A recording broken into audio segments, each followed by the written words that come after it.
Football রোমাঞ্চের সর্বোচ্চ মঞ্চ, আর সেখানেই মুখোমুখি ইউরোপের দুই চিরপ্রতিদ্বন্দ্বী ফ্রান্স ও স্পেন। যুক্তরাষ্ট্রের ডালাসে সেরা চারের লড়াইয়ে বসতে যাচ্ছে ইউরোপীয় তারকাদের মেলা। মহাদেশীয় শ্রেষ্ঠত্বের পর এবার লক্ষ্য বিশ্বজয়ের ফাইনালের টিকিট।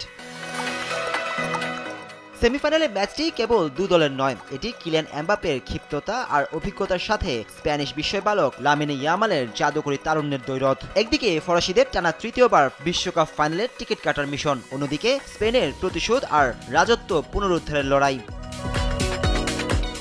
ইতিহাসের পাতায় চোখ রাখলে ফরাসিদের চেয়ে স্পেনের জয়ের পাল্লাটাই একটু ভারী। ৩৮ বারের দেখায় লা রোহাদের ১৮ জয়ের বিপরীতে ফ্রান্সের জয় ১৩টিতে। তবে বিশ্বকাপ মঞ্চে গল্পটা একেবারেই ভিন্ন। দু দলের একবারের দেখায় সফল ছিল ফ্রান্স। ২০০৬-এর জার্মানি বিশ্বকাপে জিনেদিন জিদানের ম্যাজিকে স্পেনকে ৩-১ গোলে বিদায় করেছিল ফরাসিরা। তবে অতীত ভুলে স্পেন এখন বর্তমানের রাজা। ইউরো ২০২৪-এর সেমিফাইনাল বা ২০২৫-এর নেশনস লিগের গোলের রোমাঞ্চকর লড়াই। সাম্প্রতিক সময়ে ফ্রান্সকে বারবার কাঁদিয়েছে লা রোহারা। দে লা ফুয়েন্তের আধুনিক আর আক্রমণাত্মক কৌশলের সামনে তাই দিদিয়ার দেশমের ফরাসি দুর্গের অগ্নি পরীক্ষা। রক্ষণ নাকি আক্রমণ? ডালাসে ম্যাচ শেষে কার মুখে ফুটবে জয়ের হাসি, সেটাই এখন দেখার অপেক্ষা।